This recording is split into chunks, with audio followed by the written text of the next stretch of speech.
les déclarations d'un canonique ou d'un chanoine de la cathédrale d'Osnabrück en Allemagne, le père Molitor, et d'un pasteur luthérien nommé Baum, ont mis en lumière un sacrilège commis depuis juin de l'année dernière, juin 2023.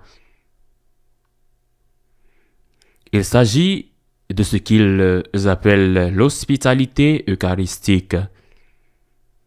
Dans ce diocèse qui avait à l'époque un évêque qui a ensuite été révoqué précisément parce qu'il était très tolérant à l'égard des abus sexuels sur mineurs dans ce diocèse allemand.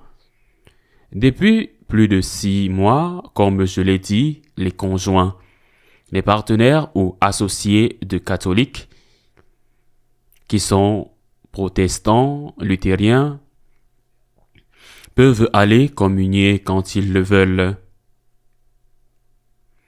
Ce fait est en soi scandaleux car il s'agit d'un sacrilège.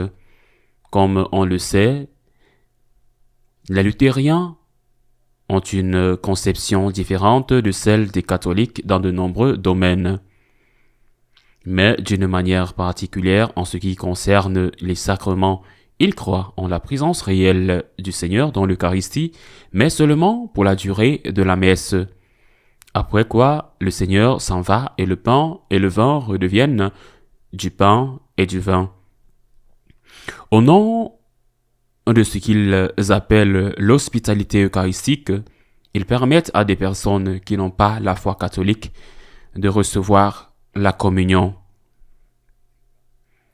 Et communion signifie être d'accord sur quelque chose et dans ce cas, il est essentiel d'être d'accord sur la foi catholique, au moins en ce qui concerne l'Eucharistie, c'est-à-dire que le Seigneur est présent dans le pain et le vin, consacrés non seulement du moment de la consécration jusqu'à la fin de la messe, mais aussi après.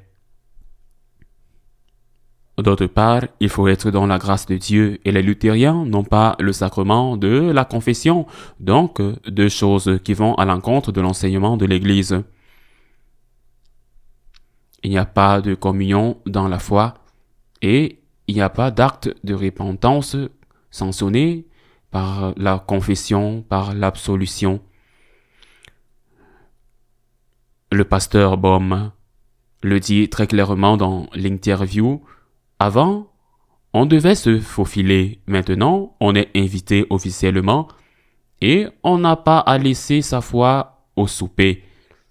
C'est ce qu'ils appellent l'Eucharistie.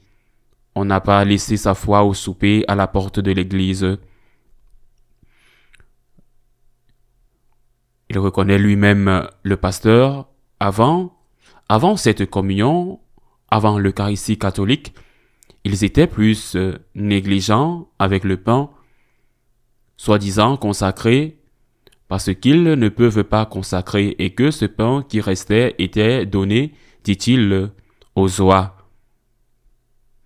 Maintenant, il dit qu'ils le traitent avec plus de soin, mais il ne dit pas ce qu'ils en font dans les liturgies, dans les scènes luthériennes, bien sûr. Cette histoire d'hospitalité eucharistique me semble être une ironie et un abus du concept. Ont-ils aussi l'hospitalité en partageant la femme ou le mari? Ou ceux qui ne le font pas le compte courant? Parce que le Seigneur présent dans l'Eucharistie n'est pas seulement un morceau de pain ou une délicatesse exquise ou un morceau de pain que l'on donne à l'invité. Ce n'est pas une bonne bouteille de vin que l'on offre à l'invité, c'est une personne. Il y a une présence réelle, c'est une personne, et je crois que c'est ce qui est au fond. Il n'y a plus de foi que dans le pain et le vin consacré. Il y a la personne réelle de Jésus-Christ, corps et âme, humanité et divinité.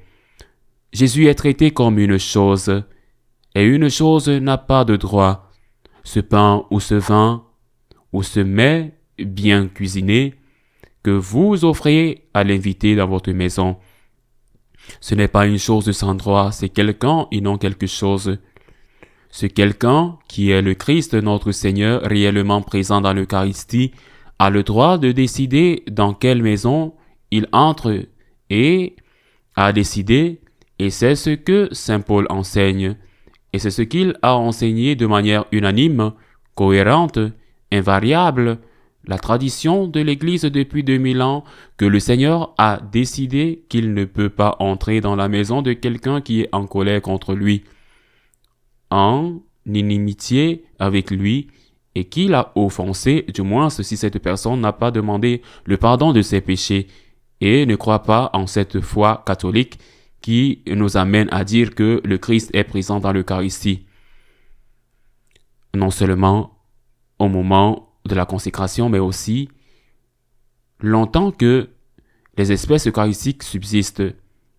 Ce fait, cette communion sacrilège, ouverte à tous, qui a commencé à Osnabrück, mais qui se trouve déjà dans d'autres diocèses d'Allemagne, par exemple à Berlin, ce fait est pire, bien pire que la bénédiction des couples homosexuels qui a provoqué un tel émoi avec toute la discussion sur la question de savoir si les personnes sont bénies individuellement et non pas en fonction de leur union. C'est encore pire que la communion pour les couples mariés civilement qui ne peuvent pas se marier à l'église parce que l'un d'entre eux ou les deux ont déjà été mariés. Car au moins dans le cas des couples catholiques divorcés qui vont communier, ils ont la foi alors que les luthériens n'ont pas la foi et nous ne savons pas s'ils le sont ou non dans la grâce de Dieu. Il est vrai que dans la plupart des cas, nous les prêtres ne pouvons pas savoir si la personne qui vient communier est dans la grâce, mais lorsque nous le savons, comme dans ce cas, nous ne pouvons pas donner la communion. C'est une chose qui, pour être honnête, doit mettre tout prêtre en colère, l'amener à se poser des questions. Et même provoquer une énorme colère, un grand mécontentement. Dans l'histoire de l'Église, de nombreux prêtres sont morts et ont été martyrs pour avoir défendu l'Eucharistie. Et maintenant, il s'avère que la communion est officiellement donnée à des personnes qui ne partagent pas notre foi et dont nous ne pouvons pas savoir si elles sont ou non dans la grâce de Dieu parce que le sacrement de la confession n'existe pas pour elles. Il s'agit d'une question très grave et il est également très grave que cela soit toléré. Récemment, le dicaster pour la doctrine de la foi a publié un excellent document dans lequel il dit que si les mots exacts du rite du baptême ou de la consécration eucharistique sont modifiés, ni le baptême, ni l'Eucharistie n'ont lieu. Je pense que c'est une excellente chose que le cardinal Fernandez ait rendu ce document public, mais depuis l'année dernière, des sacrilèges ont été commis sans que les habitants d'Osnabrück, ceux de Berlin et bien d'autres en Allemagne, et pas seulement là, n'aient été informés de quoi que ce soit.